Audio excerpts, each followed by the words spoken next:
Hare Krishna. Somebody can please lead the invocation prayers. May I do it, Prabhuji? Hare Krishna. Chandran, Prabhu, go ahead. Hare Krishna. Om Manjana Timirandasya Jnananjana Shalakkhaya Chaksurunmilitam Yena Tasmai Sri Guruve Namaha Sri Chaitanya Manobhistam Sthapitam Yena Bhutale Swayam Rupa Kadamayam Dadati Swapadantikam Vande Ham Sri Guru Sri Yutapata Kamalam Sri Guru Vaishnavam Scha Sri Rupam Sagrajam Sahagana Raghunathan Vittam Tam Sa Jeevam Sadvaitam Savadutam Parijana Sahitam Krishna Chaitanya Devam Sri Radha Krishna Padam Sahagana Lalita Sri Vishakan Vitamscha He Krishna Karuna Sindhu Dinabandhu Jagatpati Gopesa Gopika Kanta Radha Kanta Namostude Tapta Kanchana Gaurangi Radhe Vrindavaneshwari Rishabhanu Sutadevi Pranamami Hari Priye Vancha Kalpatarubhyascha Kripa Sindhubhya Ivacha Patita Patinam Pavanebhyo Vaishnobhyo Namo Namah Jai Sri Krishna Chaitanya Prabhu Nityananda Sri Advaita Gadadhara Sri Vasadi Gaura Bhakta Vrinda Hare Krishna Krishna Krishna Hare Hare Hare Rama Rama Rama Hare Hare Hare Krishna. Om Namo Bhagavate Vasudevaya.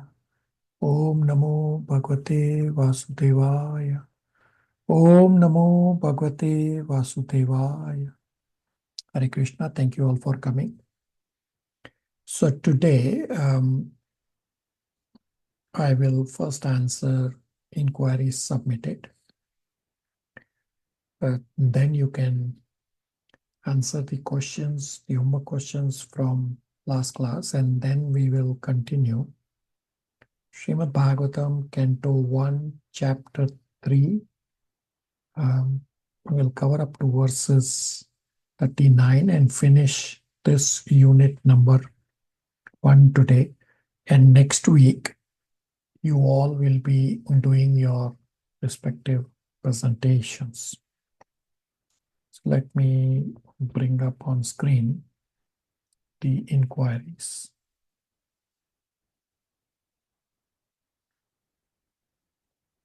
Question number 1. Demigod worship gives instant and quick benefits for temporary time in the material life. If someone asks for Krishna bhakti to demigods, will that also be temporary?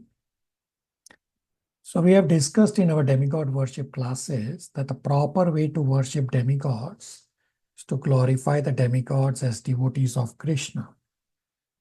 And the proper benediction to ask to demigod is for Krishna bhakti, that please also make me a devotee of Krishna, just like how you are a great devotee of Krishna.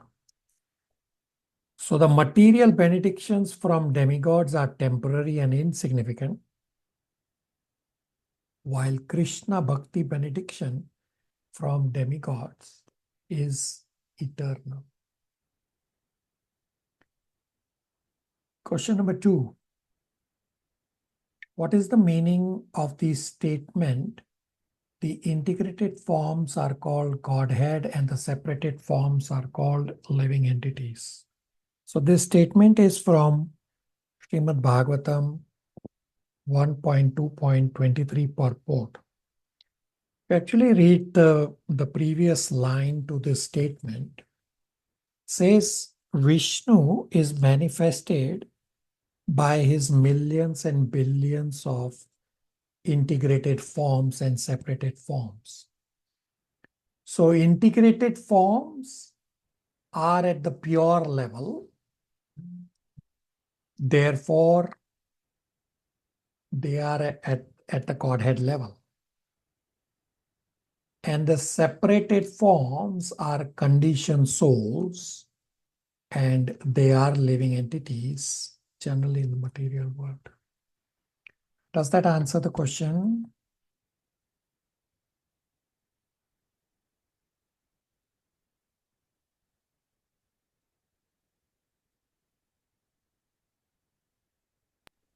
Hare Krishna Prabhu.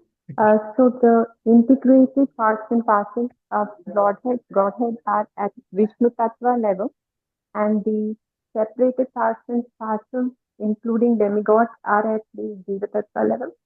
You are correct. So let me clarify, not necessarily correct. So all living entities are at Jiva Tattva level.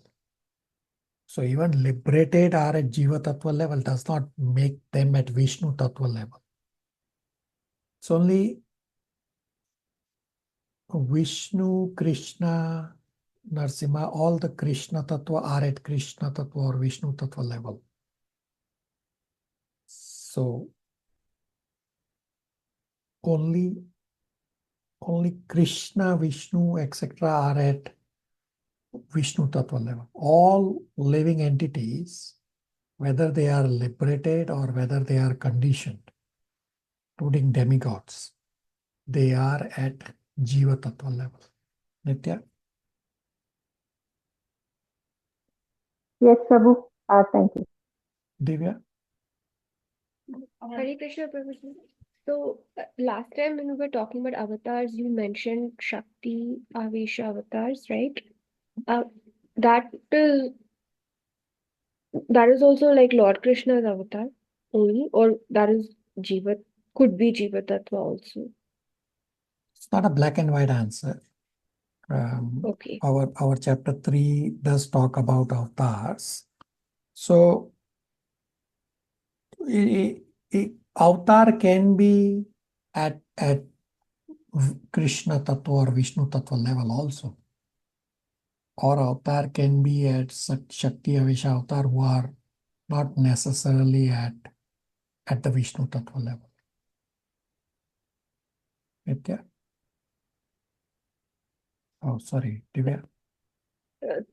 Okay, Prabhuji. So any avatar of the Lord that we have scriptural evidence that is Lord's avatar, then that is all at the Krishna or Vishnu Yeah. Tattva level. Yeah, you are correct. So, for example, Sri Chaitanya Mahaprabhu, even though Sri Chaitanya Mahaprabhu is a hidden avatar, the scriptures clearly describe that Sri Chaitanya Mahaprabhu is Krishna himself.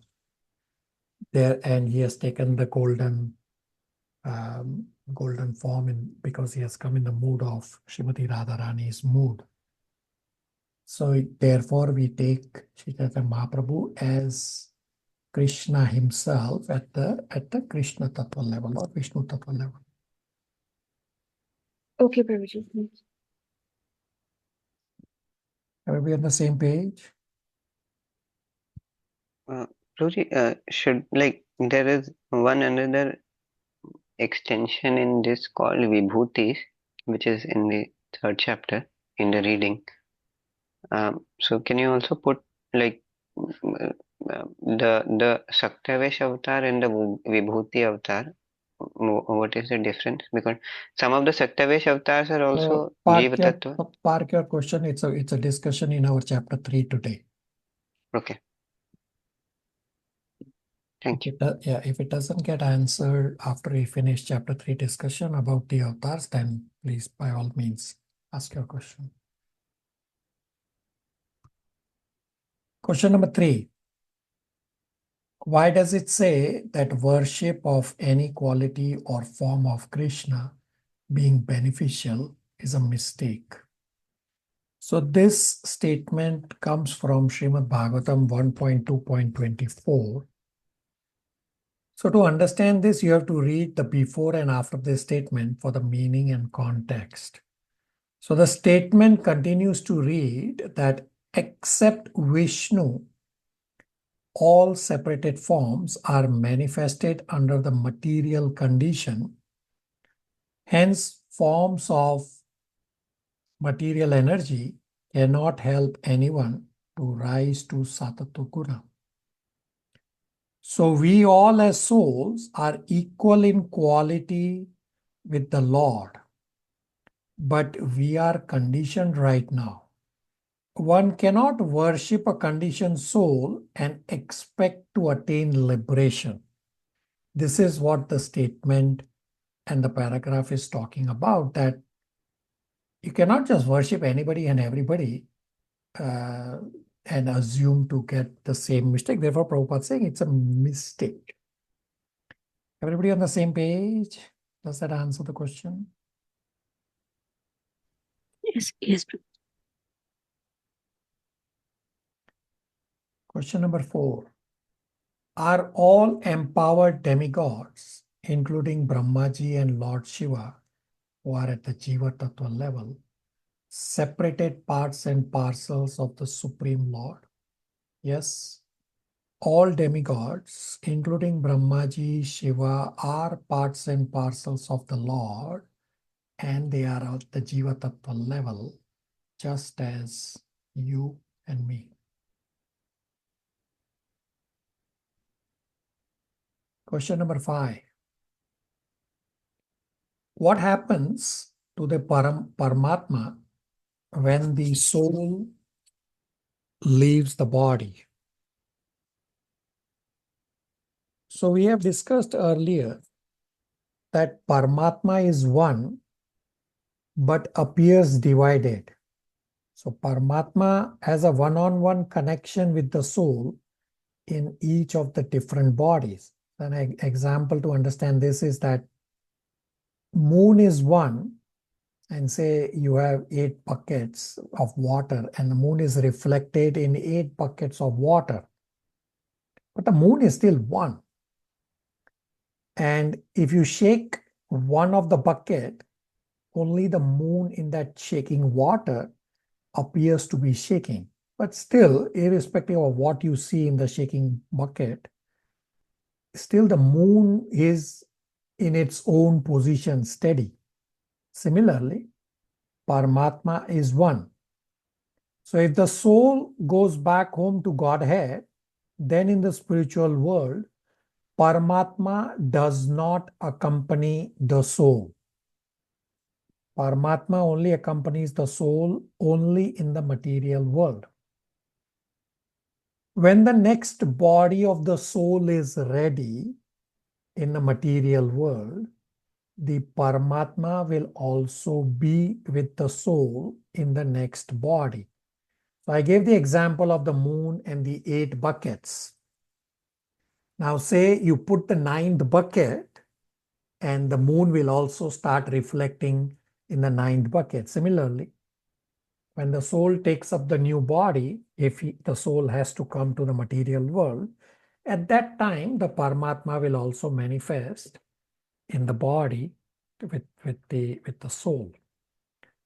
And when full annihilation happens of the universes, of the material universes, then these Vishnus, meaning the Garbhodakshaya Vishnu, the Paramatma, the universal form, and everything else goes back to the womb of Mahavishnu. Little heavier question. Does that answer the question? Yes, Prabhuji. Hare Krishna, Prabhuji. Fancy, go ahead. So I have one question from this. Like the Paramatma and the Shirodakshaya Vishnu are same? You are correct. Okay, Prabhu. Thank you. Hare Krishna Prabhuji. Vimal Prabhu, little louder. Hare Krishna Prabhuji. Go ahead, Prabhu. Prabhuji, this soul, why souls are getting so much importance? While it's not doing nothing, it just stays inside within us. And I don't understand this. Souls gets like it goes both to body, but it still gets so much important. While my mind is the main culprit. So, mind is still material, and soul, because of the presence of the soul, the body develops. So soul is really the most important part in the body. So if say some child, say from birth he is born as dead, then means the soul is not there in the child's body. The child's body does not grow. it is because of the presence of the soul, the material body grows and walks and does everything. The energy, the consciousness, everything comes from the soul. So without the soul, it is not possible for the material body to do anything. So your point that soul is not doing anything is incorrect, because soul actually is providing all the energy to the body. And even the mind, we'll discuss this in an upcoming question today,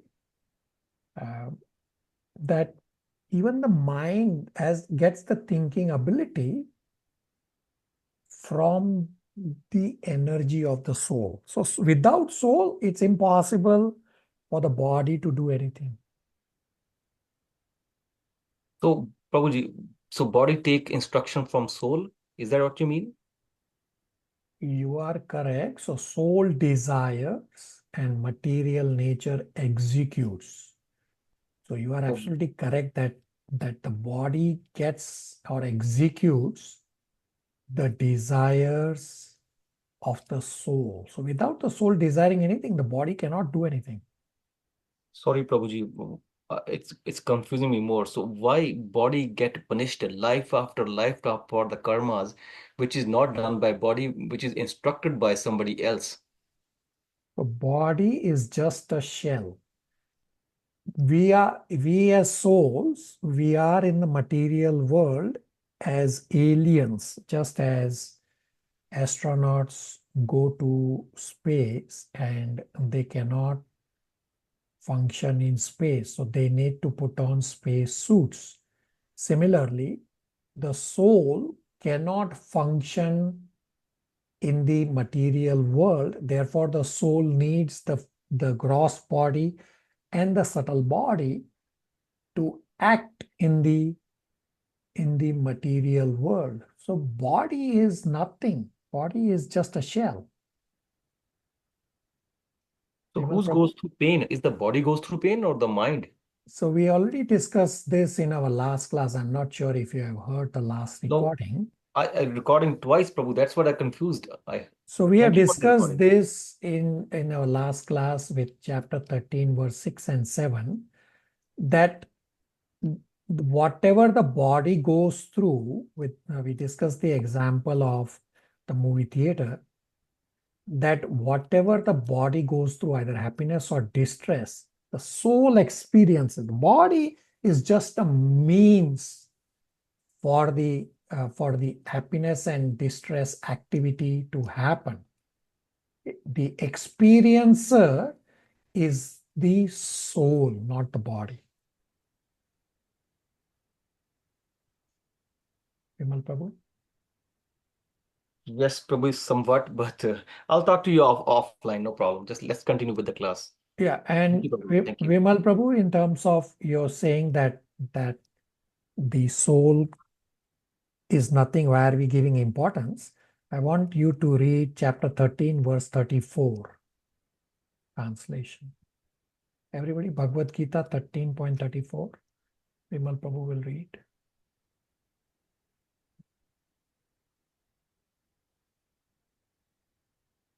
13.34. Thank you, Prabhuji. O son of Bharata, as the sun alone illuminates all this universe, so does the living entity.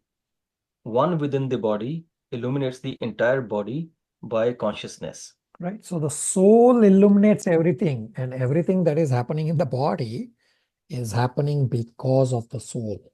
If the soul is not there, the body doesn't even grow. I give the example.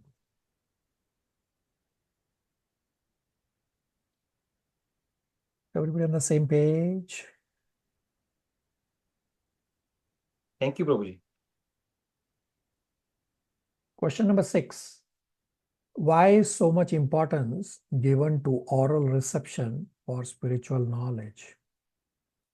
So as is described in Srimad Bhagavatam 7.5.23, the first of the 9 processes of devotional service is hearing. And as Krishna has described in Bhagavad Gita 7.1, that by hearing process, one can get attached to Krishna. Krishna has described similarly in Bhagavad Gita 13.26 also, that by hearing process, even materialistic people can get elevated. We'll read from the screen Srimad Bhagavatam 3.26.32, which describes that the potency of the sound is that sound can cause bondage and sound can grant liberation. So those of you who have heard the Srimad Bhagavatam Canto 3 Chapter 5 Creation Lecture, we have discussed, and Bhagavatam Canto 3 Chapter 5 describes that sound is the starting point for the creation of the 5 great elements. So hearing is the absolute last sense to shut down in the body after the soul leaves the body. So it is a fact that hearing is the easiest process for spiritual advancement. So we'll read from the screen 3.25.32 translation and the purport at a faster pace. Priyanka, faster pace, please. Yes, Prabhuji. Translation. Lord Kapila said the senses are symbolic representations of the demigods, and their natural inclination is to work under the direction of the Vedic injunctions. As the senses are representatives of the demigods, so the mind is a representative of the Supreme Personality of Godhead. The mind's natural duty is to serve. When that service spirit is engaged in devotional service to the personality of Godhead without any motive, that is far better even than salvation. Prabhuji, purport as well? Yeah, entire purport, fast pace. Sure. Yes. Purport. The senses of the living entity are always engaged in some occupation, either in activities prescribed in the injunctions of the Vedas or in material activities. The natural inclination of the senses is to work for something, and the mind is the center of the senses. The mind is actually the leader of the senses, therefore, it is called Sattva. Similarly, the leader of all the demigods who are engaged in the activities of this material world, the sun god, moon god, Indra, and others, is the Supreme Personality of Godhead. It is stated in the Vedic literature that the demigods are different limbs of the universal body of the Supreme Personality of Godhead. Our senses are also controlled by different demigods. Our senses are representations of various demigods, and the mind is a representation of the Supreme Personality of Godhead. The senses led by the mind act under the influence of the demigods. When the service is ultimately aimed at the Supreme Personality of Godhead, the senses are in their natural position. The Lord is called Rishikesha, for he is actually the proprietor and ultimate master of the senses. The senses and the mind are naturally inclined to work, but when they are materially contaminated, they work for some material benefit or for the service of the demigods, although actually they are meant to serve the Supreme Personality of Godhead. The senses are called Rishka. The Supreme Personality of Godhead is called Rishikesha. Indirectly, all the senses are naturally inclined to serve the Supreme Lord. This is called Bhakti. Kapila Deva said that when the senses without desire for material profit or other selfish motives are engaged in the service of the Supreme Personality of Godhead, one is situated in devotional service. That spirit of service is far better than Siddhi, salvation. Bhakti, the inclination to serve the Supreme Personality of Godhead, is in a transcendental position far better than mukti or liberation. Thus, bhakti is the stage after liberation. Unless one is liberated, one cannot engage the senses in the service of the Lord. When the senses are engaged either in material activities or sense gratification or in the activities of the Vedic injunction, there is some motive.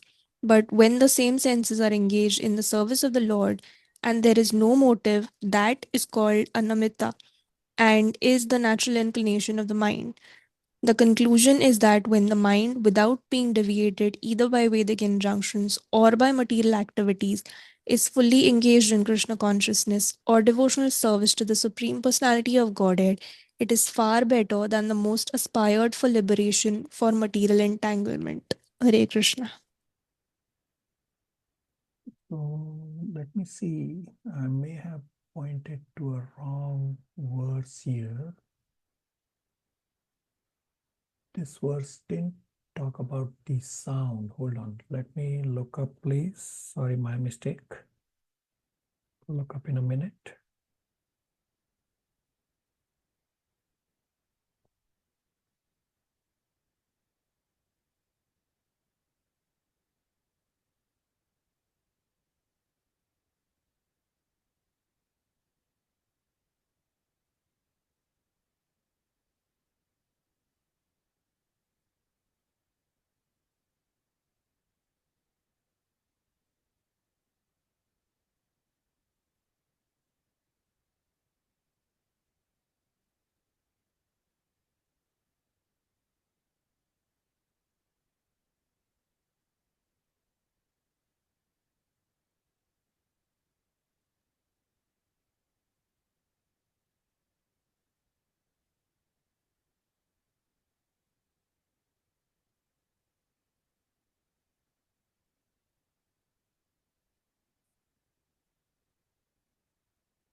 So I had the wrong chapter. So the verse was correct. It's just that instead of 25th chapter, it's the 26th chapter. So my mistake, sorry. Let's read it again. So it should be 3:26:32. So we'll go back to the question. So the question is, why is so much importance given to the oral reception for spiritual knowledge? And we will read from 3.26.32. Priyanka, again, sorry, my mistake. Hare Krishna Prabhuji, sure. 26. Translation. When egoism and ignorance is agitated by the sex energy of the Supreme Personality of Godhead, the subtle element sound is manifested, and from sound come the ethereal sky and the sense of hearing.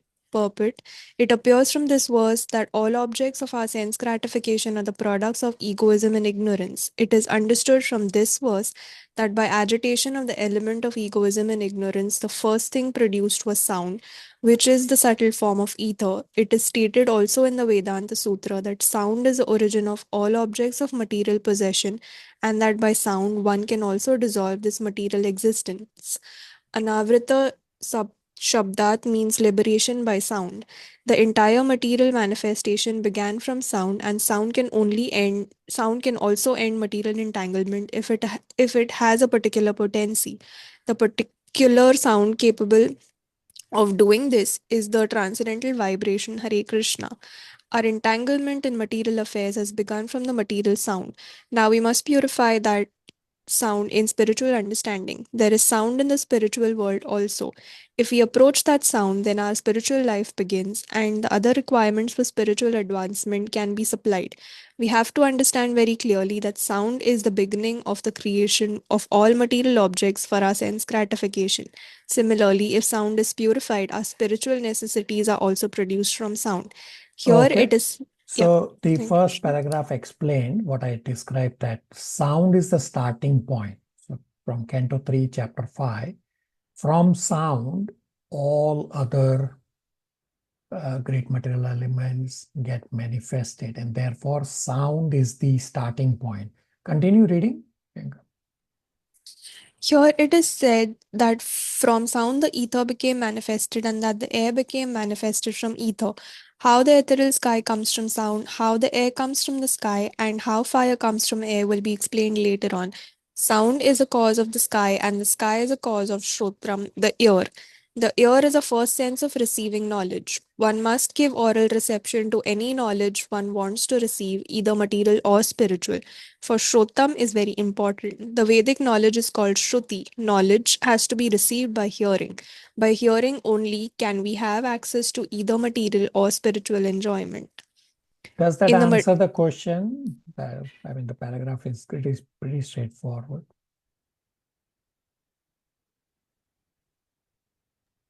Yes, Prabhu, it was a very, I would say, a very significant realization today. All right. Divya? Prabhuji, so my understanding now is if sound is the first sense, then what we read is telling us that sound can take us either on the wrong path or on the right path. So if we start with sound and receive everything correctly, hear things or hear the right things, then automatically it can lead the other senses in the right direction. Is that the right? Yeah, Okay. you are absolutely correct that sound can cause bondage or sound can give you liberation, provided you hear from a bona fide Acharya, the Hare Krishna Mahamantra, the scriptures, etc. Thank you, Prabhuji. We'll be on the same page.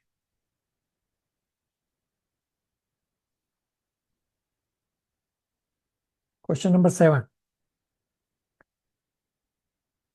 Now, I'm not sure if this is a question or just a statement. It was posted in a question, but I'm not sure whether it's just a statement. So the point number 7 says, my understanding was that Lord Shiva in material world is expansion of Sada Shiva and is also at Shiva Tattva. And this is what I have heard from many devotees also. So it is difficult to accept that demigod Shiva of material world is at the Jiva Tattva in the material world. So the biggest challenge for me and many who try to explain scriptures to anyone from India is to first clean the slate.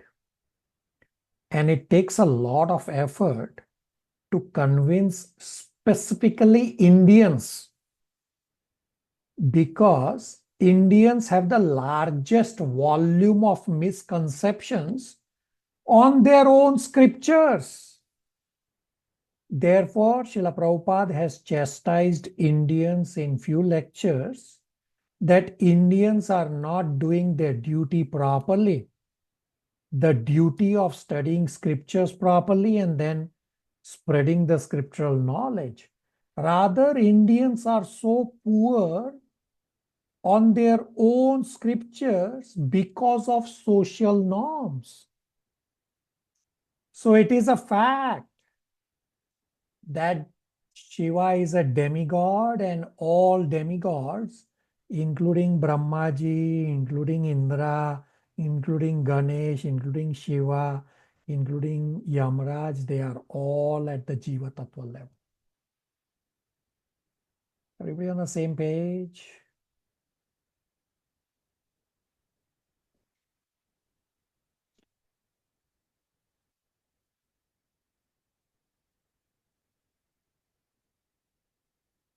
All right. Point number 8 is again, I'm not sure if this is a statement or a question.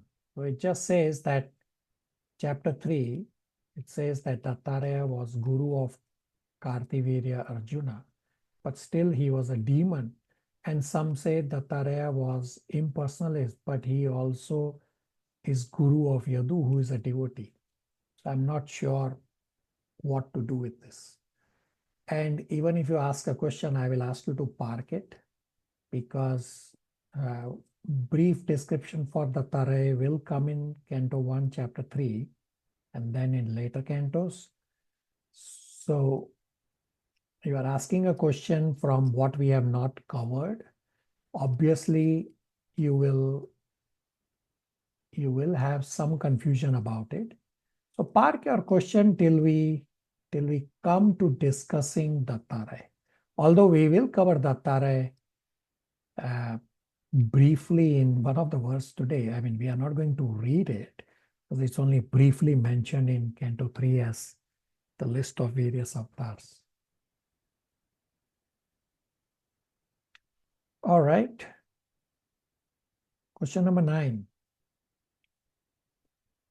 Let's see if you are able to answer the verse for this. You all should be able to answer this. The living entities are separated parts and parcels of the Lord. How can I understand the meaning of this statement? Anybody, what Bhagavad Gita verse comes to mind? Hare Krishna. Abhishek Prabhu, go ahead. Mame Vamsha Jiva Loke. Very good. It's recite if you can the whole. So it's 15.7. Correct answer. Mame Vamsha Jiva Loke Jiva Bhuta Sanatana Manashashtani Indiyani Prakriti Sthani Karshti. Very good. So it says Mama Eva Amsha Jiva Loke. That all jivas are my eternal fragmental parts. Clearly says, Krishna clearly says this.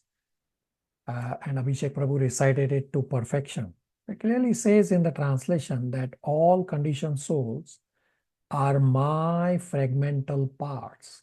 So exactly the answer to the question. The question says, how do I understand? It's a fact. Krishna himself is saying that all jivas are my fragmental parts. Does that answer the question?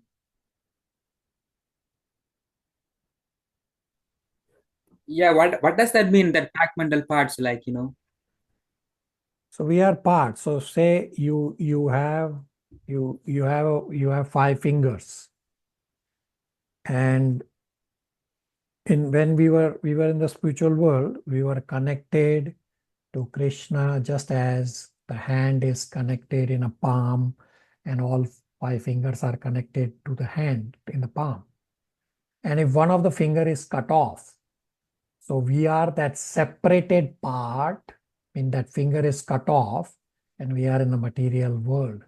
So therefore we are separated parts. Yes, we are still parts of Krishna, but we are separated from Krishna because of our enjoying mentality. so we are not independent. We are always part of the body, Krishna's body. We are never independent.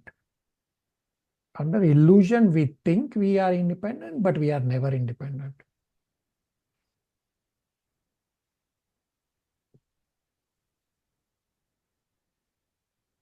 Atan Prabhu.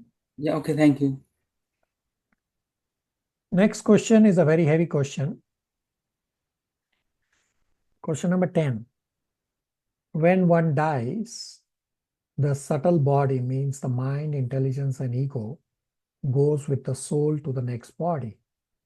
But when the soul goes to the spiritual world, what happens to the subtle body? Can you please explain this? So yes, when the soul is not yet purified and the soul has to take another birth in the material world, the mind, intelligence, and ego, the subtle body, go with the soul to the next body. And when the soul is purified and the soul goes back to the spiritual world, I request all of you to step back and understand from the creation process first. And visualize an assembly line, say firefighters. So when the alarm rings in the fire department that, okay, they have to go to some fire to extinguish some fire. So what the firefighters will do, that they were doing whatever there. They will run, and from their respective bins or the storage area, the firefighters will grab each required item, such as fire suit or helmet, boots, etc. And then they will board the bus, the fire truck, and go. So as is described in Srimad Bhagavatam, Canto 3, at the time of creation, I have referred to this Srimad Bhagavatam, Canto 3, Chapter 5, creation multiple times. So those of you who have not heard this class recording, I do recommend you to listen to this very heavy class recording about how creation happens. So this Srimad Bhagavatam, Canto 3, Chapter 5, describes that at the time of creation, material nature is pregnant with the combined mind, combined intelligence, and combined false ego, and combined swabhava of all the jivas. Next, when the jivas come in front of Brahmaji, so from that combined mind, combined intelligence, combined ego, combined swabhava, etc., each jiva is given a portion of his mind, portion of his intelligence, portion of his ego as the subtle body, as well as Brahmaji awards one of the 8.4 million life forms as the gross body. So just as the firefighters grab each required item from the respective bins or the storage area, such as fire suit, helmet, boots, etc., to fight the fire, similarly, the jiva gets the subtle body and the gross body from that entire big combined mind, intelligence, ego, swabhava, as well as from the one of the 8.4 million life forms. Now, so the question is, what happens to the subtle body when the soul is going back? So now visualize the assembly line in the reverse order. So when the firefighters come back after extinguishing the fire, they will drop off each of these items of their fire suit, the helmet, boots, etc., in separate bins, so that they generally will go for washing or whatever they have to do with it.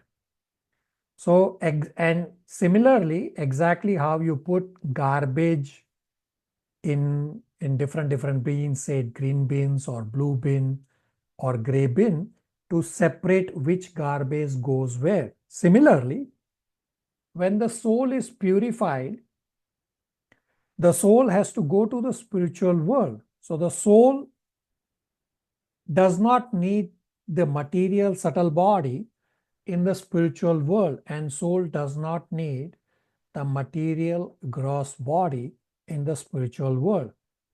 Hence, the soul leaves the subtle and the gross body behind while transiting from material world to the spiritual world.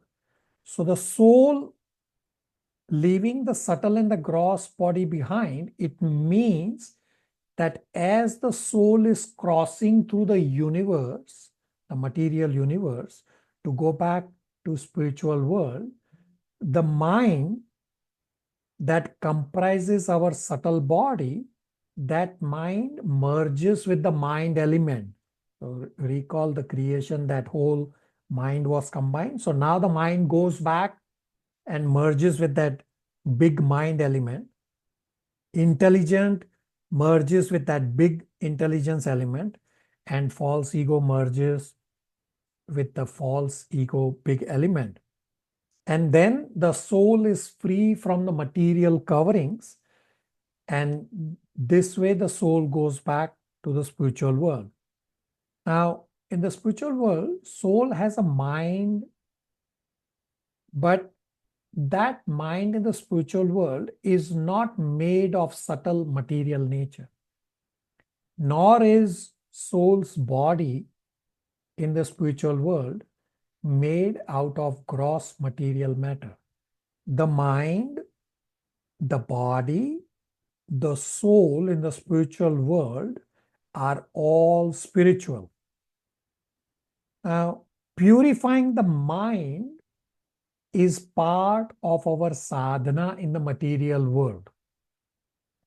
In the material world, we try to purify or spiritualize our mind by thinking about Krishna, by redirecting our emotions and desires and aspirations towards Krishna. In this way, we are making our material mind purified or spiritualized by the process of sadhana. So once we get purified, we are transiting from the material universe to the spiritual, and on the way we drop the mind in that big bin of material element, and we drop the intelligence in the big bin of intelligence element, and the false ego we drop off in the big bin of false ego. I'm pretty sure many of you would have questions, comments, realizations on this really heavy question. Nitya? Prabhu, thank you, Prabhu. So the individuality of the soul remains. That's very clear from your answer. With regard to the gross material body, it's based on the conditions of the subtle mind. So that's how it's developed, right? So if the subtle mind of one individual person is merged into the complete, material thing, then how is that the next birth, that individual soul is going to get that material body based on the subtle, the desires or the condition of the subtle mind? So if it's all merged in, then how does that continue? Prabhu? So what I described about the soul dropping the mind in the big mind element is when the soul goes back home to Godhead. But if the soul has to continue to the next life in the material world, then the soul, the mind will just continue with the soul. Then it doesn't go to merge. It's only when the soul is purified and the soul is going to spiritual world, that's when the soul drops off the mind with the big mind element, garbage bin. Garbage analogy is perfect because mind is garbage also. Nitya? Prabhu, a follow-up then. So it is the souls who are spiritualized who are dropping off their subtle, the mind, intelligence, ego. So then whatever is remaining of this is all going to be pretty good, right? Even though it's discarded, they are spiritualized. So their mind, intelligence, ego would all have become purified. So when Brahmaji creates the material species, whatever he's giving is actually a little bit of the good, right? So he's not giving your mind to somebody else. understand that yes, it is merging with the material element, but go back to the creation part. So I said everybody's combined mind is stacked in the material element. And when you come in front of Brahmaji, you get your particular mind. So when the soul goes back, that purified mind, yes, it's sitting, but it's not getting recycled for somebody else. Just getting there, and as part of Mahat Tattva, it will get merged, and when the creation will annihilate, all will get mixed up in the Pradhan, and whatever happens in the following creation will happen in the following creation. Okay. I'm so sorry for so many follow-up questions. So the subtle mind, the subtle body is also individual then, because there's no going to be mixed with others. So just as the soul stays individual until it reaches the spiritual world, the subtle body, as long as you're in this material creation, continuing it, you're still going to be having that individual subtle. It will vary with every birth we take. So soul's individuality remains. But the mind, the word individuality does not apply.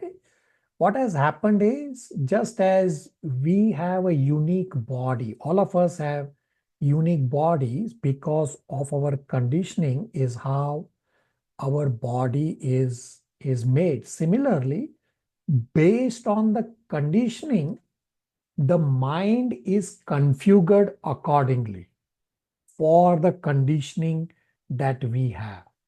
And we just give the mind back when we go back home to Godhead. So the individuality point does not apply to the mind, because take a step forward that, say, tomorrow when 100-year lifespan of Brahmaji ends and everything merges with the Pradhan, at that time, that individuality of the mind does not exist. It just merges everything together. Then there is no separation of the mind. It is only when the Mahat Tattva is created that the mind is configured according to each jiva's conditioning. When it goes back and merges with the Pradhan, that time the mind does not retain its individuality. Soul retains its individuality forever. Okay. Thank you, Prabhu, for clarifying. Thank you, Prabhu. Everybody on the same page? Super heavy inquiry. Hare Krishna, Prabhuji. Mansi, go ahead. So my question is again repeating. So you mentioned that the subtle body does not go to the spiritual world. So why we again think in the spiritual world to come back to come to material world again? Because there is no existence of the contaminated mind and everything.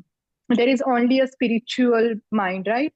So why we think to come to material world? Yeah, so Mansi, you are going to attend the next Saturday's Bhagavad Gita Batch 6 class. This will get answered there. I will briefly answer right now. We will hear directly from His Grace Chaitanya Chandas on this. So Prabhupada has used the word since time immemorial. So soul has been in material world since time immemorial, and at some point of time, when we were in the spiritual world, we became envious of Krishna, that why is Krishna the enjoyer?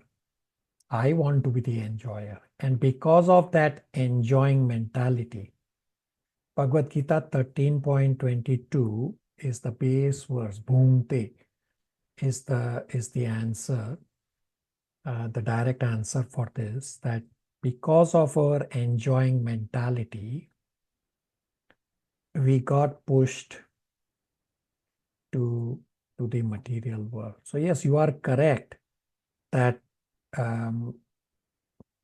that the contaminated mind was not there, but we still had the desire to enjoy separate of Krishna, which is why we got pushed into the material world. Okay, Prabhu, got it. Now it's been clear in my mind. Thank you. Rest of you, questions, comments, realizations?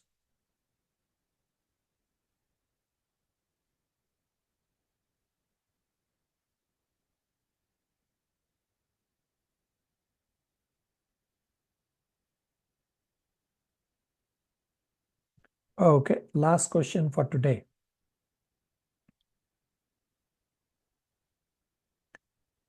This is from Srimad Bhagavatam 1.2.34 purport. How can bona fide representatives of God assist demigods in advancing spiritually? So just as Krishna sends bona fide acharyas to earthly planets, similarly, Krishna also sends bona fide acharyas to higher planets also. Example of spiritual master in heaven is that Indra got cursed by his spiritual master. Hence, Indra had to take the body of a hog. So there are spiritual masters or bona fide representatives also in higher planets, and they do the same task as spiritual masters and do here.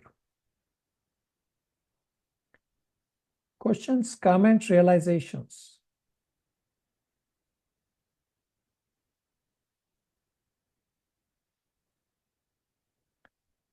So striking points, I will bring up on screen. This is you have 4 slides. This is slide number 1.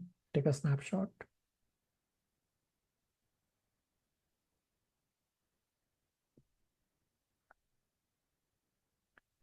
Slide number 2.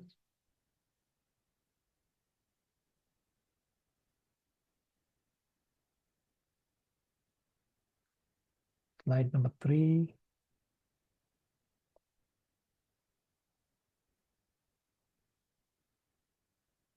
And slide number 4.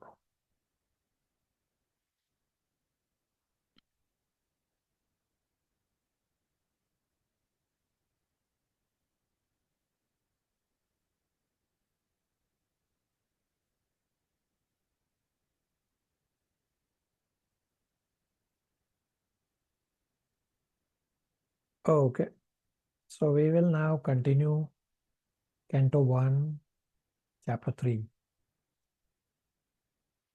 Chapter 3 is titled Krishna is the source of all incarnations. Chapter 3 is divided into 5 parts. In Unit 1 is up to part number 4. Part 1 is verses 1 to 5. Title is Purusha Avatars.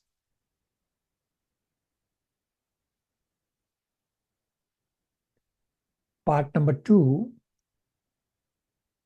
verses 6 to 27. 22 incarnations of God.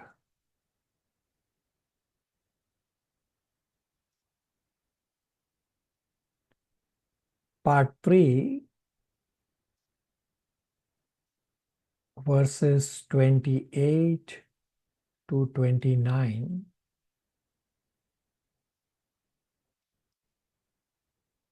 Krishna is the fountainhead of innumerable incarnations.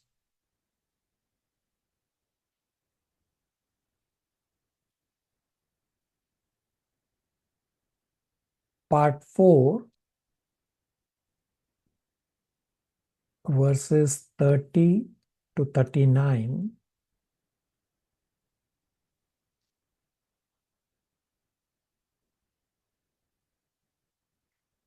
imaginary material forms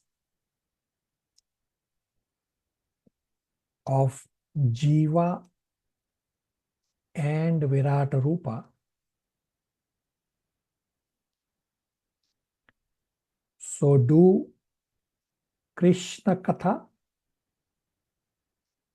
and be free from ignorance.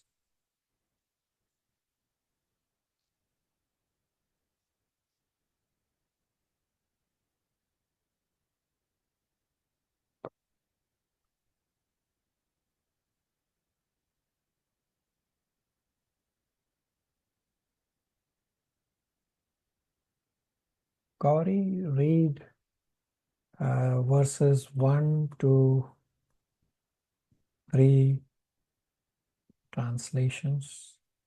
Sorry, 1 to 5 translations.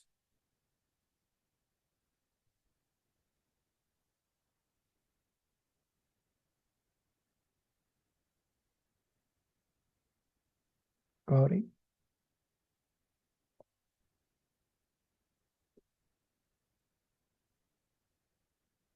Vidya, are you able to read verses 1 to 5 translations? Hare Krishna Prabhuji. Yes, Prabhuji. Shall I read? Yeah. Text 1.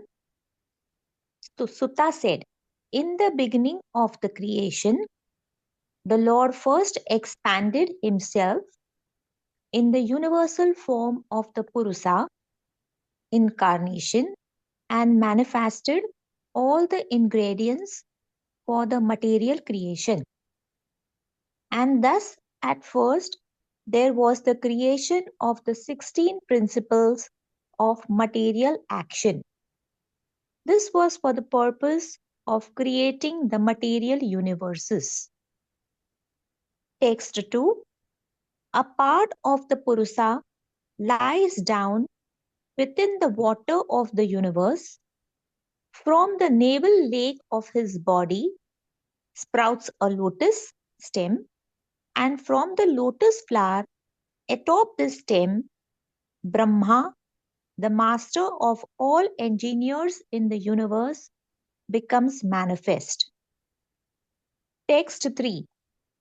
It is believed that all the universal planetary systems are situated on the extensive body of the Purusa, but he has nothing to do with the created material ingredients.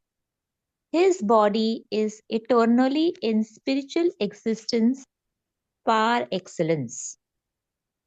Text 4. The devotees, with their perfect eyes, see the transcendental form of the Purusa, who has thousands of legs, thighs, arms, and faces, all extraordinary. In that body, there are thousands of heads, ears, eyes, and noses. They are decorated with thousands of helmets and glowing earrings and are adorned with garlands. Text 5. This form, the second manifestation of the Purusa, is the source and indestructible seed of multifarious incarnations within the universe. From the particles and portions of this form, different living entities like demigods, men, and others are created. Hare Krishna. So the whole chapter is focused on all these avatars. So what does avatar mean? Let's understand this first. So avatar means one who descends. Now there are many categories of avatars, and within each category there are many avatars. So first Purusha is the Karnodakshay Vishnu. His Karnodakshay Vishnu's role is to manifest all ingredients of material creation. So we have discussed this in Bhagavad Gita chapter 13 verse number 6, how the body is made out of 24 elements. Where are those elements coming from? Those elements are coming from the first Purusha, Karnodakshay Vishnu. So all these elements, like the 5 gross elements, then the 11 working senses, the mind, all these are manifested by the first Purusha, Karnodakshay Vishnu. For creating the universes from Mahat Tattva as well as from the other elements, all these are required. And innumerable universes are generated from the pores of Karnodakshay Vishnu. Karnodakshay Vishnu is also known as Mahavishnu. Second is Garbhodakshay Vishnu. So the first Purusha, Karnodakshay Vishnu, enters each universe as Garbhodakshay Vishnu. And Brahmaji takes birth on a lotus flower from the stem of this. The stem of this lotus flower has sprung from Garbhodakshay Vishnu's navel. And the third one is Shirodakshay Vishnu, or we already discussed, also known as Paramatma. So from Garbhodakshay Vishnu, there is further expansion to Shirodakshay Vishnu, who is the Paramatma in all living beings. And from this Shirodakshay Vishnu or Paramatma, all incarnations are expanded, and he is also called Hari. Another category of avatar is Leela avatar. So examples for them are Matsya, Kurma, Varaha, Rama, Narsimha, Vamana, and there are many others. I'm only giving few examples. And even this chapter 3 gives a list of 22 incarnations.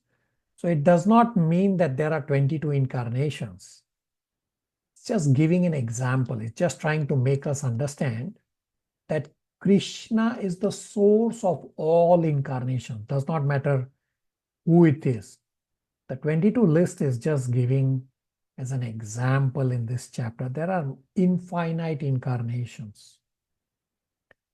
Next category of avatar is Guna avatar, or qualitative incarnations, which are Brahmaji, Vishnu, and Shiva, who are in charge of the various modes of material nature.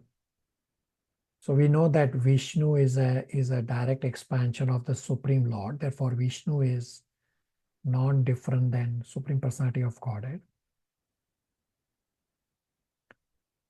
And we already discussed that Shiva in the material world is at the Jiva Tattva level, while Sadashiva is in a Tattva of his own between the Tattva of Supreme Lord and the Tattva of the Jivas. Brahmaji is always at the Jiva Tattva level. Another category of avatars is Yoga avatar. So Krishna as the Yoga avatar in Dwarpa Yuga, Sri Chaitanya Mahaprabhu as the Yoga avatar in Kali Yuga.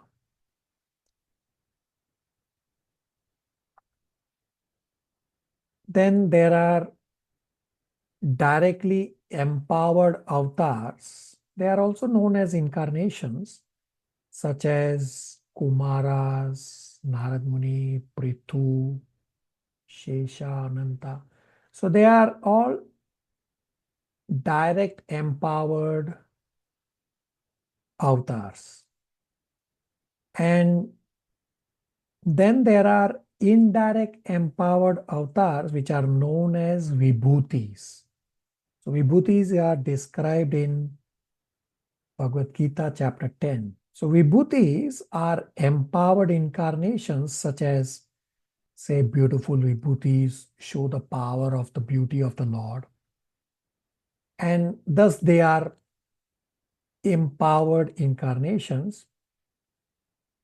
So the vibhutis are not amsha avatars. They just have the power of the Lord. Therefore, they are known as the vibhuti avatars. And important to know that the Virata Rupa or the Vishwarupa, either way, is not mentioned as an incarnation of the Lord. So we have discussed in Bhagavad Gita chapter 11 that universal form is manifested and annihilated together with the material universes. So I will pause here for any questions, comments, realizations, and the question about vibhutis, I'm hoping it got answered. If you have, you can ask now. Any question? Hare Krishna. Prabhuji, Shesha is it not like Shesha is not Vishnu's tattva?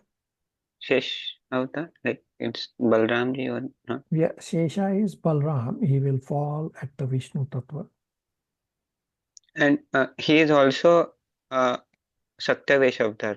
Like Prithu, Narada, they are not Vishnu tattva, no? They are Jiva tattva or not? Yeah, yes. Prithu Maharaj will be at the Vishnu Tattva because Prithu Maharaj is Krishna. I think. So it's pretty far away. I've read it long. So I can park the Prithu Maharaj question, but I think Prithu Maharaj should be incarnation of Lord. Narad Muni is not. Narad Muni is not at the Vishnu Tattva level. So I will park the Prithu Maharaj question right now. I will answer later. No, like I'm not able to understand in the sense that there is some difference between Vibhuti and Saktavesh in their activities, definitely. Correct. But there is still both can be like Jiva can be in both states, right? They can be So, yeah. Saktavesh avatar. Yeah, you and are Vibhuti. correct that Jiva can be either Shakti Avesha or in the Vibhuti. But you can understand that somebody from the Vishnu Tattva also as an incarnation can also be a Shakti Avesha avatar. So Shakti Avesha can be both ways. Okay. Hmm. So what does the directly and indirectly mean here? Like you said, directly empowered and indirectly empowered. So directly empowered means that they are given direct instructions for some particular task. For example, Narad Muni has a direct instruction to carry the Lord's name all over the material universes and spiritual universes. And the indirect empowerment is that somebody is just given the beauty of the Lord as a vibhuti. So that's what direct and indirect refers to. Okay, that makes sense. Thank you very much. Okay. Prabhu, can you just go over Leela avatars again one more time, please? So Leela avatars, I only gave a listing, and that too some of them. So Leela avatars they appear in the material world to perform Leela. For example, I gave the examples of Matsya, Kurma, Varaha, Rama, Narsimha, Vamanadev. There are many others. I'm only listing few of them that they appear to perform Leela. I mean, Krishna also is known as Leela avatar. avatar for Krishna does not mean that he is coming from someone, just refers to that he appears to perform Leela, or is also known as Leela avatar.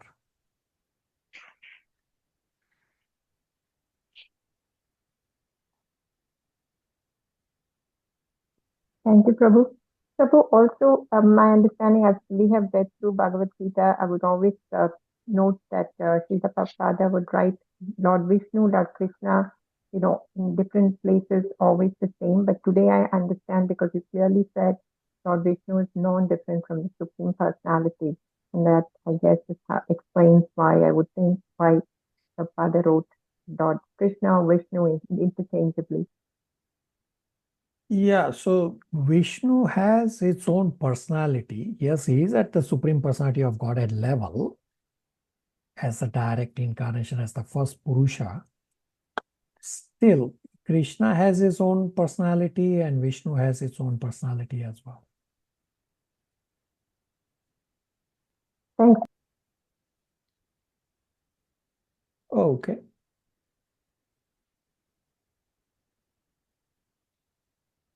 So from verses 6 to 27 is part 2, where 22 incarnations of God are listed.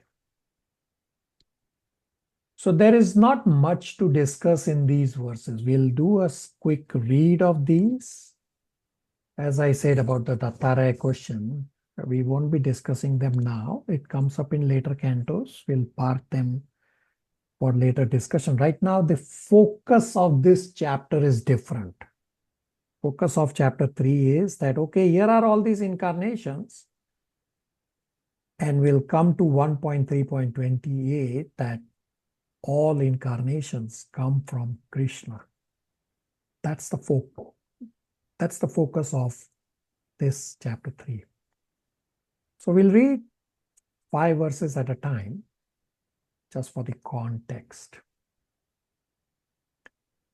Brijesh Prabhu, verses 6 to 10 translations. Hare Krishna Prabhu. Text 6. First of all, in the beginning of creation, there were the 4 unmarried sons of Brahma, the Kumaras, who, being situated in a vow of celibacy, underwent severe austerities for realization of the absolute truth. Text 7. The supreme enjoyer of all the sacrifices except the incarnation of a boar, the second incarnation, and for the welfare of the earth, he lifted the earth from neither regions of the universe. Text 8. In millennium of the races, the personality of Godhead accepted the third empowered incarnation in the form of Devarshi Narada, who is a great sage among the demigods. He collected expositions of the Vedas which deal with devotional service and which inspire non-fruitive action.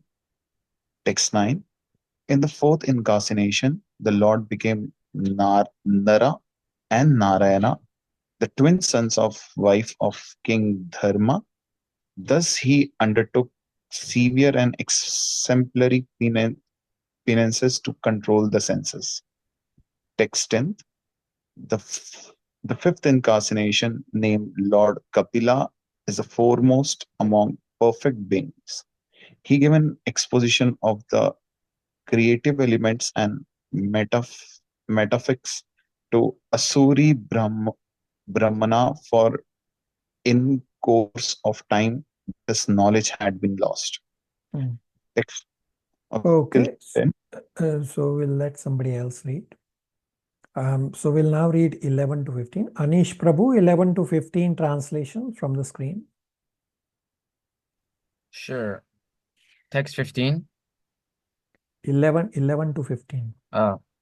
The sixth incarnation of the Purusa was the son of the sage Atri. He was born from the womb of Anasua, who prayed for an incarnation. He spoke of the subject of transcendence to Alarka, Prahlada, and others. The seventh incarnation was Yajna, the son of Prajapati, Ruki, and his wife Akuti. He controlled the period during the change of the Sambhuvya Manu and was assisted by demigods such as his son Yama. Text 13. The 8th incarnation of King Raspa, the son of Nabi, and his wife Merudevi. In this incarnation, the Lord showed the path of perfection, which is followed by those who have fully controlled their senses and who are honored by all orders of life. Text 14. O Brahmanas, in the 9th incarnation, the Lord prayed for by sages, accepted the body of a king, Prithu, who cultivated the land to yield various produce, and for that reason the earth was beautiful and attractive. Text 15. When there was a complete inundation after the period of the Suka Manu and whole world was deep within water, the Lord accepted the form of a fish and protected Vaishnavata Manu, keeping him upon the boat. Same way, we'll continue reading from 16 to 20. Chandran Prabhu. Hare Krishna. Text 16. The 11th incarnation of the Lord took the form of a tortoise, whose shell served as a pivot for the Mandarakala hill, which was being used as a churning rod by the theists and atheists of the universe. Text 17. In the 12th incarnation, the Lord appeared as Dhanvantari, and in the 13th, he allured the atheists by the charming beauty of a woman and gave nectar to the demigods to drink. Text 18. In the 14th incarnation, the Lord appeared as Narasimha and bifurcated the strong body of the atheist Hiranyakasipu with his nails, just as a carpenter pierces cane. Text 19. In the 15th incarnation, the Lord assumed the form of a dwarf Brahmana, Vamana, and visited the arena of sacrifice arranged by Maharaja Bali. Although at heart he was willing to regain the kingdom of the 3 planetary systems, he simply asked for a donation of 3 steps of land. Text 20. In the 16th incarnation of the Godhead, the Lord, as Bhargupati, annihilated the administrative class Kshatriyas 21 times, being angry with them because of their rebellion against the Brahmanas, the intelligent class. Text 21. Hold on. So we'll let Matan Prabhu 21 to 27 translations. 21. Thereafter, in the 17th incarnation of Godhead, Sri Vyasadeva appeared in the womb of Satyavati through Parashurama Muni, and he divided the one Veda into several branches and sub-branches, seeing that the people in general were less intelligent. 22. In the 18th incarnation, the Lord appeared as King Rama in order to perform some pleasing work for the demigod. He exhibited superhuman power by controlling the Indian Ocean and then killing the atheist king Ravana, who was on the other side of the sea. 23. In the 19th and 20th incarnation, the Lord advented himself as Lord Balarama and Lord Krishna in the family of Vrishni, the Yadu dynasty, and by so doing, he removed the burden of the world. 24. Then in the beginning of Kali Yuga, the Lord will appear as Lord Buddha, the son of Anjana, in the province of Gaya, just for the purpose of deluding those who are envious of the faithful theists. Text 25. Thereafter, at the conjunction of 2 Yuga, the Lord of the creation will take his birth as the Kalki incarnation and become the son of Vishnu, Yasa. At this time, almost all the rulers of the earth will have degenerated into plunderers. 26. O Brahmana, the incarnation of the Lord are innumerable, like rivulets flowing from inaccessible sources of water. 27. All the rishis, manus, demigods, descendants of Manu, who are especially powerful, are plenary portions or portions of the plenary portions of the Lord. This also includes Prajapatis. Text 28. Okay, hold on. all- So up to 27, a list is given, a laundry list, which leads to verse number 28. Verse number 28 is obviously a key memorization verse. So part 3 of this chapter is verse 28 and 29. Krishna is the fountainhead of innumerable incarnations. So verse 28 is known as the Paribhasa Sutra for the entire Srimad Bhagavatam. Question for you all. What do you remember about the Paribhasa Sutra discussion from our initial Srimad Bhagavatam overview class? Everybody?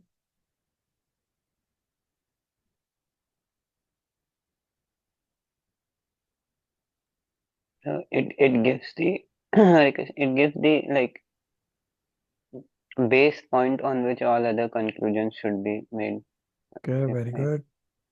That Paribhasa Sutra is the base to understand the series of unrelated verses. Very good. So I will recite 1.3.28 in Sanskrit.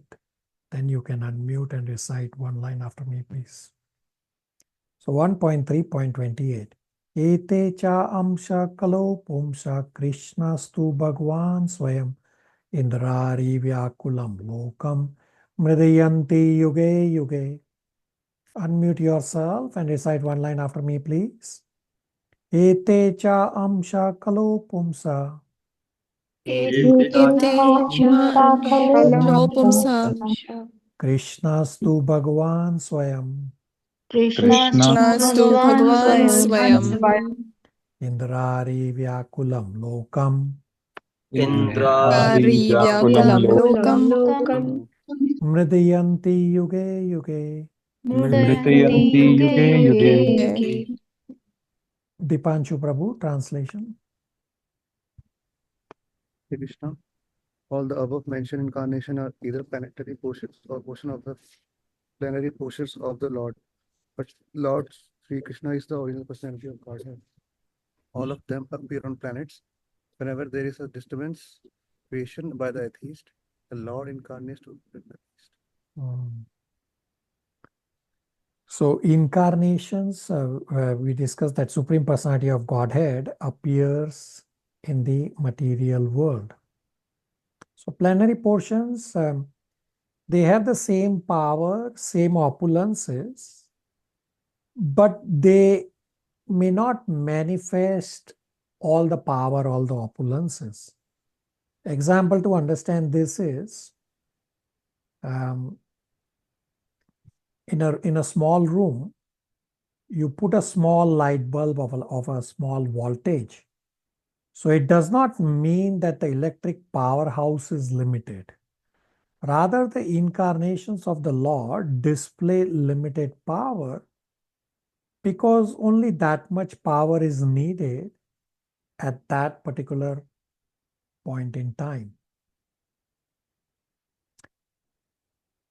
Now, I will also explain this out of context, which actually comes from Chaitanya Charitamrita, that Swayam Rupa means Krishna himself, and Swayam Prabhava means Krishna expanding his original form, say, into the 16,108 forms for the 16,108 queens. So all these Swayam Prabhava expansions into 16,108 forms are fully potent as the Swayam Rupa of Krishna. And Swayam Vaibhava is one form is differently manifested according to different emotions. An example for this is Lord Balram.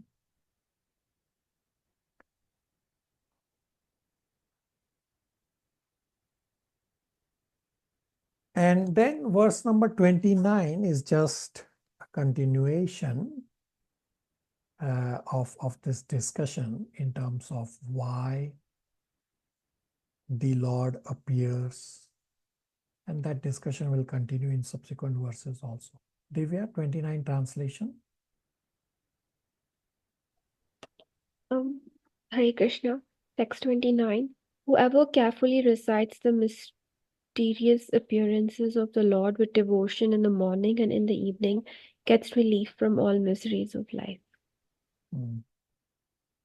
So to get relief from miseries, you recite these mysterious appearances, the Lord in the morning. Priyanka? Hare Krishna Prabhuji, I did not get the third one. So there's Swayam Rupa as Krishna himself, Swayam Prabhava as Krishna expanding himself, and Lord Balram is Swayam Vaibhava. So Lord Balram is Swayam Vaibhava. Swayam Vaibhava is one form is manifested differently according to different emotions. So Lord Balram has the emotion of always serving Krishna. Lord Balram is, of course, at the same level as Supreme Personality of Godhead. He is also Supreme Personality of Godhead, just that his role is different. Thank you, Prabhuji. That answers. Okay. Hare Krishna Prabhuji, sorry to disturb. So how can be two different the personality of Godhead there, like the Lord Balram and the Lord Krishna? You said they both are the same. So they are I all didn't. they have different personalities, just as we discussed about Vishnu. Vishnu is also same at Krishna Tattva level. He's expansion of Supreme Personality of Godhead. But they have different personalities. That's the only difference, is that they have different roles to play. Mansi? Yes, Prabhuji, thank you. Nitya?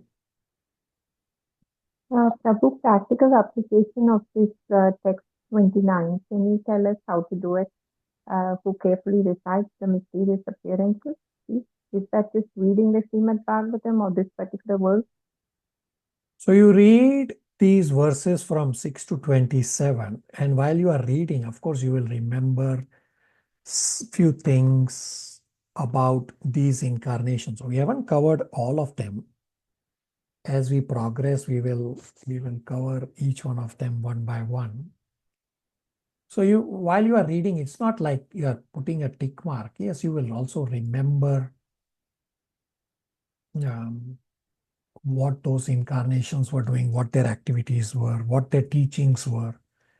And the result is described in verse number 29, that you will get relief from the miseries of the life. Why? Because you have established a connection with the Lord early morning as part of your morning sadhana. Okay. Thank you, Prabhu. So reading Srimad Bhagavatam every day would really give us the benefit, even if it's a very little bit, if we read it with attention. Yeah, many devotees do this. So you read, say, one or two verse or whatever your time permits. Worst case scenario, you can just read one translation, one verse in the sequence of what you are reading. Or at our overview class, I had also given the summary of entire Srimad Bhagavatam that comes from Narad Purana. You can read that summary. I think it was about 24 bullet points. You can read that summary. You have the same benefit of reading the Srimad Bhagavatam. Thank you.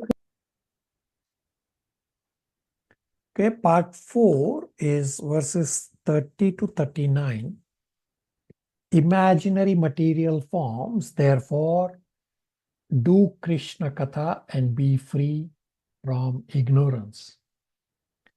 So when we forget our relationship with the Supreme, then we identify with the body, and Maya helps us identify with the body.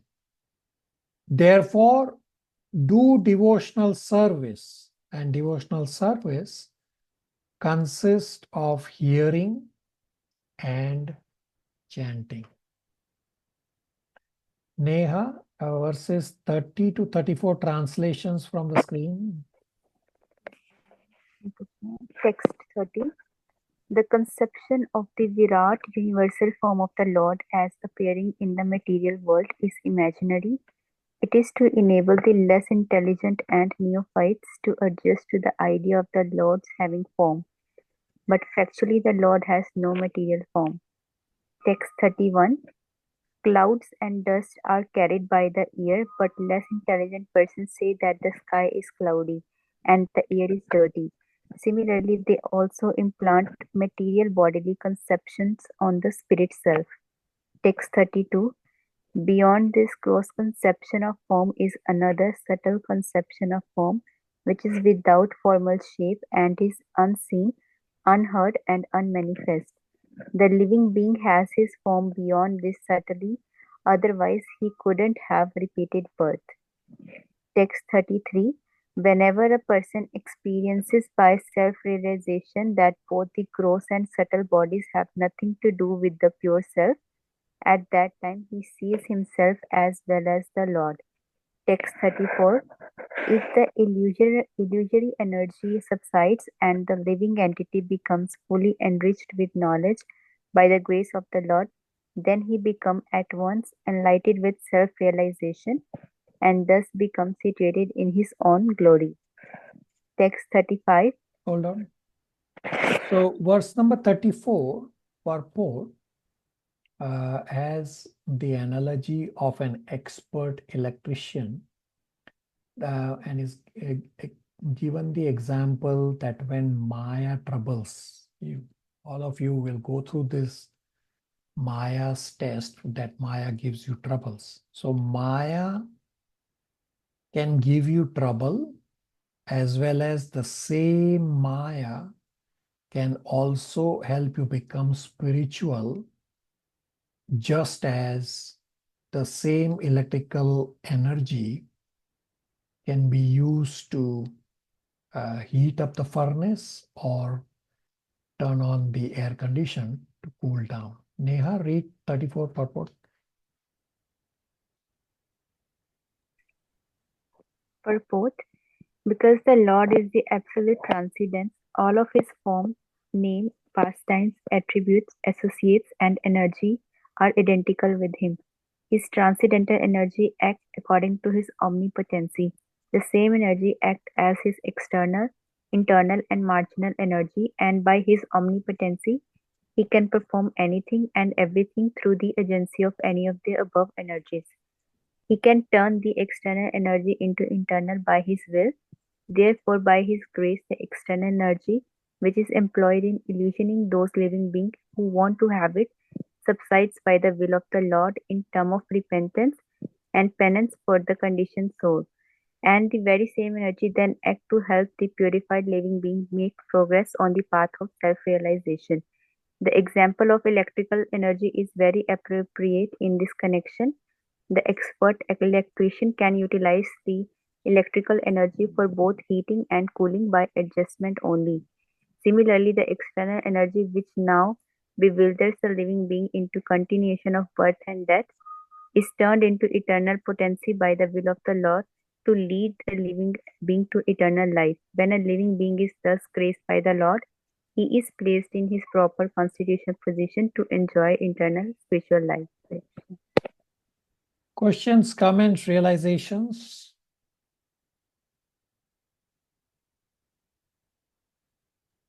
Hare Krishna, Prabhuji. Vimal Prabhu, go ahead. Prabhuji, one of the incarnation they explained here regarding Buddha, and this is these questions asked by sages long before the birth of Buddha. So it means they were aware of that Lord Buddha will come in the form of Lord Krishna will come in the form of Lord Buddha.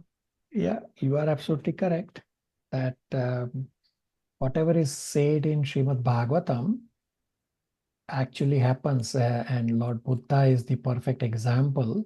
Not only mention about Lord Buddha, it actually says that Lord Buddha will appear in Gaya. What that was the place, I think. Yes, Gaya, yes, Prabhuji. So it already explains right in Bhagavatam the future that is going to happen.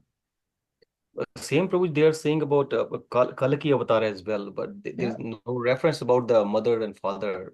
So Kalki Avatar also is referenced in Srimad Bhagavatam.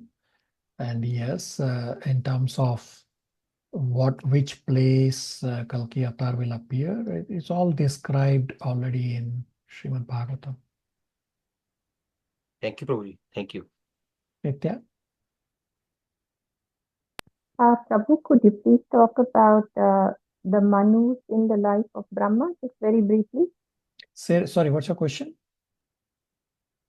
The description of the Manus in the duration of the life of Brahma is a description, just like a brief overview of Manus. Yeah.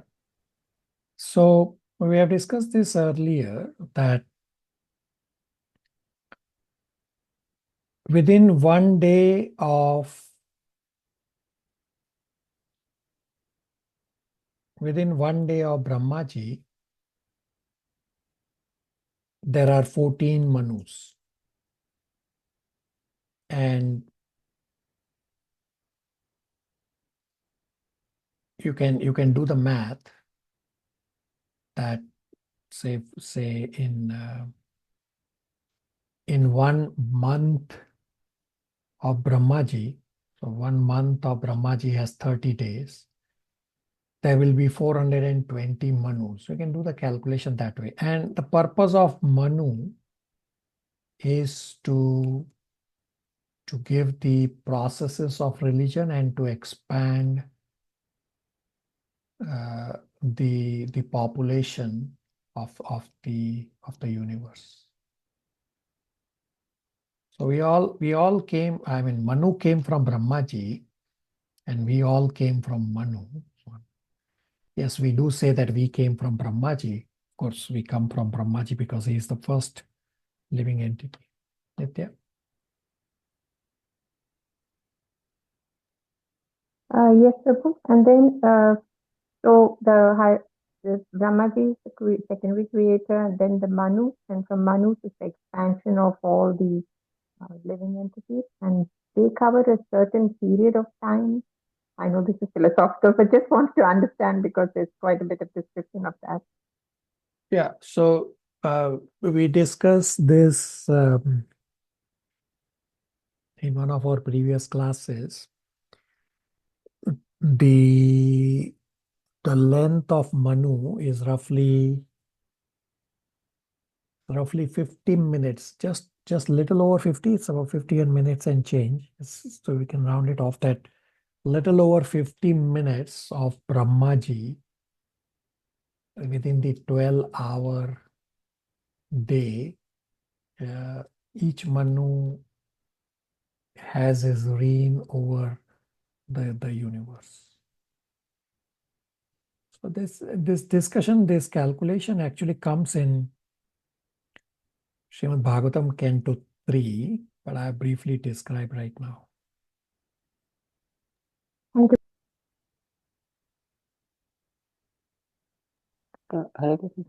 In previous verse, why Virat Rupa is called imaginary? Like, what is the meaning of imaginary here?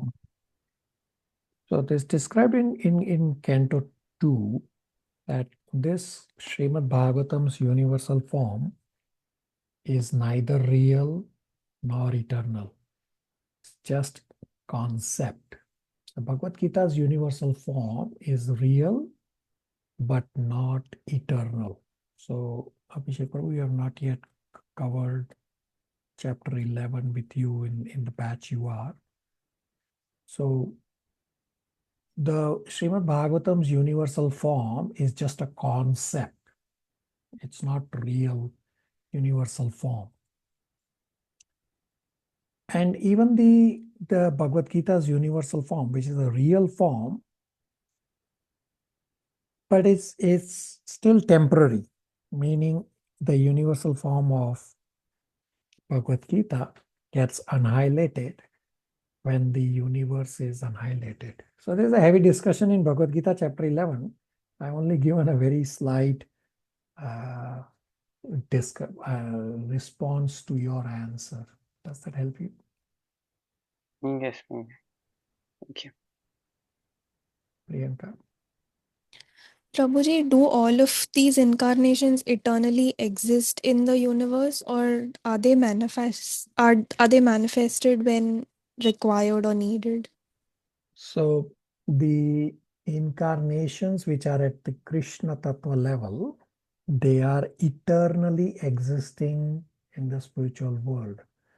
So if you read Canto 3 about the boar incarnation, clearly says that it's not that at that point in time the Krishna's boar incarnation was manifested. No, it was already existing forever. Or Narasimha Dev is eternally existing, or Sri Chaitanya Mahaprabhu is eternally existing in the spiritual world. So all these spiritual world, they have so many planets, and on each planet there is one incarnation residing eternally. The universal form. So we have discussed in Bhagavad Gita chapter 11, the universal form is neither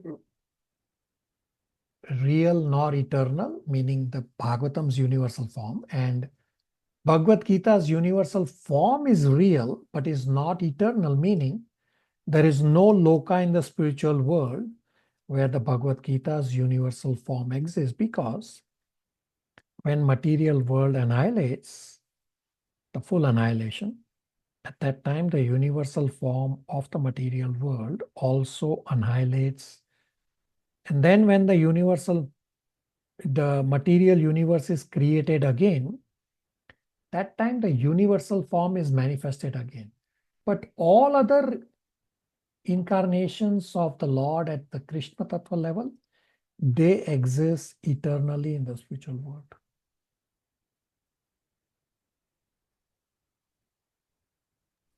Hare Krishna. Thank you. Okay. So verse number 35, Mansi will read and will read the purport. Will further answer one of the question about hearing, which gets further answered here. Mansi, translation and purport, faster pace. Yes, Prabhu. Hare Krishna. Thus, learned men describe the birth and the activities of the unborn and unactive, which is undiscoverable even in the Vedic literature. He is the Lord of the heart. The purport by the Srila Prabhupada teacher. Both the Lord and the living entities are essentially all spiritual. Therefore, both of them are eternal, and neither of them has birth and death. The difference is that the so-called birth and the disappearance of the Lord are unlike those of the living beings. The living beings who takes birth and take again accept the death are bound with the bound by the laws of the material nature. But the so-called appearance and the disappearance of the Lord are not action of the material nature, but the demonstration of the eternal potency of the Lord. They are described by the great sages for the purpose of the self-realization. It is stated in the Bhagavad Gita by the Lord that his so-called birth in the material world and his activities are all transcendental. And simply by meditation on such activities, one can attain the realization of Brahmana and thus become liberated from the material bondage. In the Shrutis, it is said that the birthless appears to take birth. The Supreme has nothing to do, but because he is omnipotent, everything is performed by his naturally, uh, performed by him naturally, as if done automatically. As a matter of fact, the appearance and the disappearance of the Supreme Personality of Godhead and his different activities are confidential, even to the Vedic literatures. Yet they are displayed by the Lord to bestow mercy upon the conditioned soul. we should always take advantage of the uh, narrations of the activities of the Lord, which are meditations on the Brahmana, is in the most conventional and the palatable form. Thanks. Hare Krishna. Yeah, it's meditation on Brahman. It's not Brahmana. So Brahman refers to the spiritual. So this last line is important, that the verse explains that we should take advantage of the hearing and reciting of the narrations of the Lord's activities. And this is the easier process for us to purify ourselves. So the last few verses, I will briefly explain what the verse talks about, and then we'll read the translations. So verse 36 explains the Lord's remarkable qualities. Verse 37 explains that Lord is beyond the reach of fruitive worker as well as the mental speculator. And verse 38 explains only devotees of the Lord can know the Lord and no one else. Nitya, 36 to 39 translations. Text 36.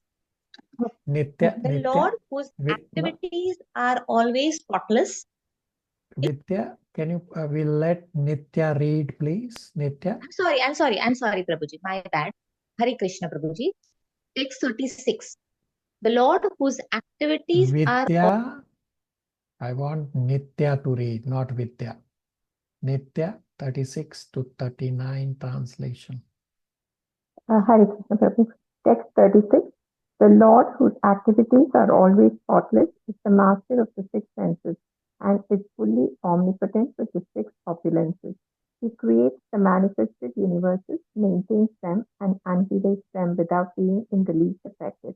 He is within every living being and is always independent. Text 37.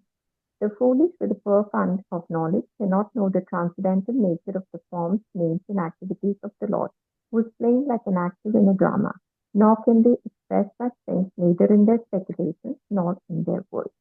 Text 38. Only those who render unreserved, uninterrupted, favorable service onto the lotus feet of the Lord Krishna, who carries the wheel of the chariot in his hand, can know the creator of the universe in his full glory, power, and transcendence. Text 39. Only by making such inquiries in this world can one be successful and perfectly cognizant. For such inquiries invoke transcendental ecstatic love onto the personality of Godhead, who is the proprietor of all the universes, and guarantees 10% immunity from the dreadful repetition of birth and death. So till verse number 39 is unit number 1. So we have completed unit number 1. Questions, comments, realizations?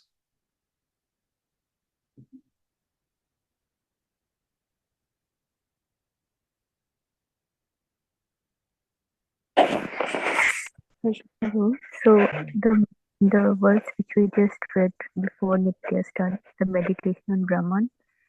So meditation on Brahman, it means the Paramatma form of the Lord.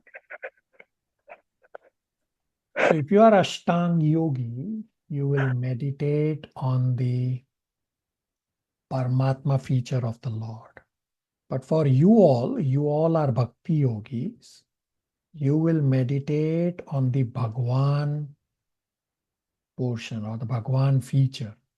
You don't need to meditate on the Paramatma. So in Bhagavad Gita, Krishna does explain that you can surrender to the Paramatma. It's valid to surrender to the Paramatma, but for your meditation, there's no stopping you. You can, of course, meditate on the Paramatma also, but you have to add bhakti if you want the highest realization or Bhagwan realization. So it depends what you want to attain. If you want to attain Paramatma realization, yes, by all means, you can meditate on Paramatma. But of course, we have discussed at great length that Ashtanga Yoga is not the process of Kali Yuga. So you can meditate on the Bhagwan feature of Krishna. At least for me, it's very difficult for me to meditate on Krishna. So in Srimad Bhagavatam, upcoming chapter 8, the Kunti Maharani prayers, among my favorite chapters, as well as the next chapter 9 about Bhishma Dev, among my favorite prayers. In chapter 8, Kunti Maharani gives about 10 qualities of Krishna. At least for me, it's easier to meditate on Krishna's qualities than Krishna himself. But you meditate what works for you. Neha?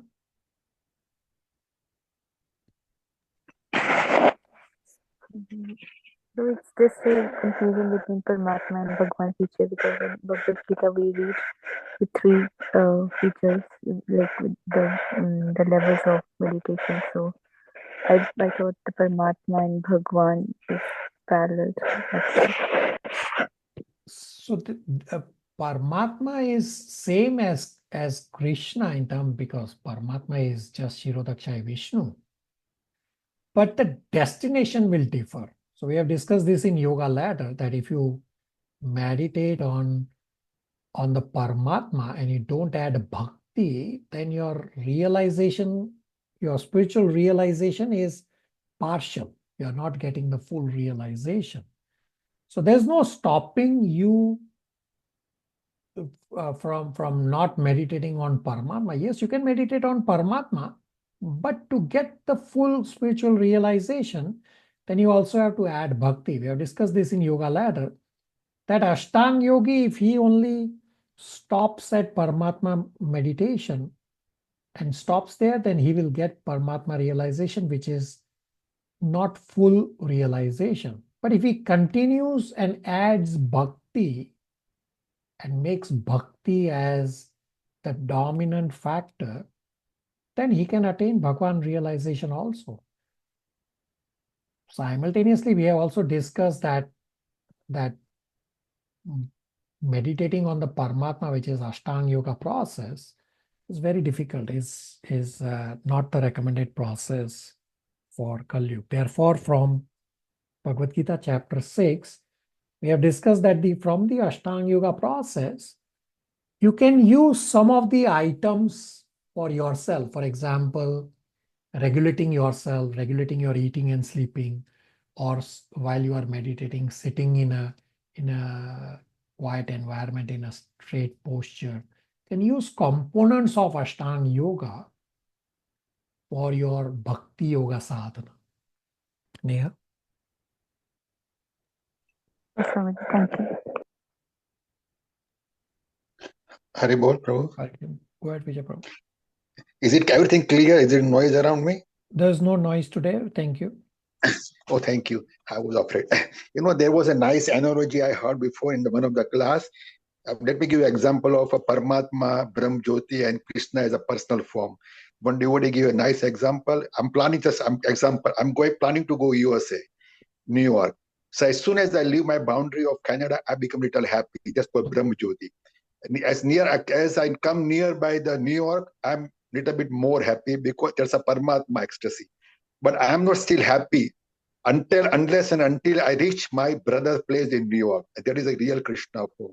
He gives a nice analogy this way. Okay, very good, correct analogy. That yes, Brahman realization is also spiritual realization, is just his partial realization. Yes, it's a partial, but not full of ecstasy. Unless you reach the real destination, personal home, when you see face to face, you become very happy. Yeah, and same way, Paramatma is also spiritual realization, but is still not complete. Only Bhagwan realization is full spiritual realization, where you experience the bliss also. In the Brahman realization and Paramatma realization, the bliss is missing. Therefore, you don't feel satisfied at those levels.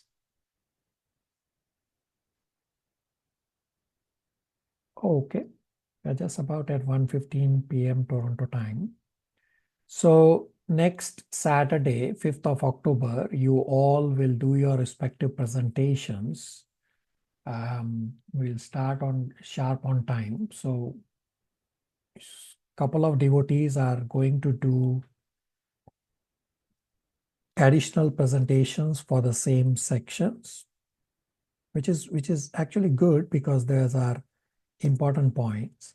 And I will, after each chapter, I will also summarize each chapter in about 10 minutes, and we'll go from there. So homework for today or spiritual endeavor for today is one question. Analyze the functions of the three Purusha avatars.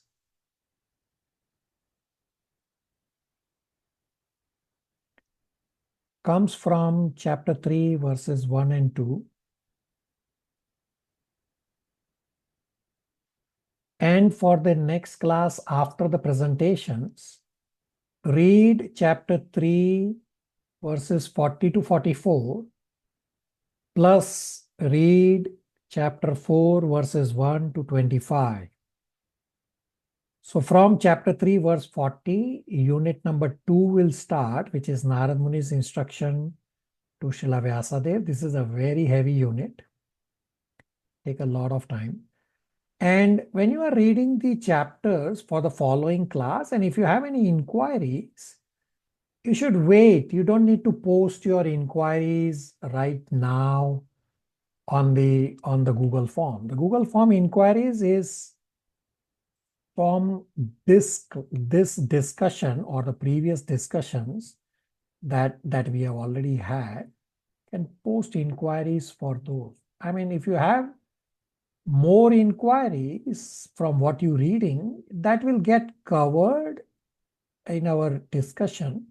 The intent of you reading the other chapters is just so that you have some understanding of what is going to come up in our subsequent class. Everybody on the same page? Questions, comments, realizations?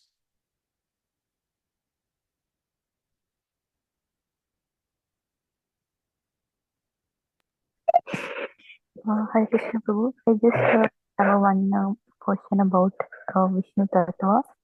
So, Prabhu, like you said, there are some different forms of Lord Krishna, like Lord Narasimha and Lord Chaitanya Mahaprabhu. So, when they come, they also disappear, or like I never heard about Lord Narasimha disappearance. I heard about and read about Lord Chaitanya and Lord Krishna disappearance. So Narasimha Dev is among the shortest appearance time. Was here on earth for about 45 minutes. So he came for a particular task to save Narasimha, to save Prahlad Maharaj, and then went back. So his appearance and disappearance happened within a span of 45 to 60 minutes. So it will get covered in Canto 7. There's only probably a brief mention. Yes, other incarnations you have more mention. For Narasimha Dev is just a brief mention. Thank you. All right. Thank you for tolerating for a few extra minutes. Are we okay to stop here? Yes, sir. Yes, Prabhuji, Hare Krishna. Very well. Hare Thank you. Krishna. Hare Krishna. Hare Thank you, Krishna, Prabhuji. Prabhuji. Hare Krishna.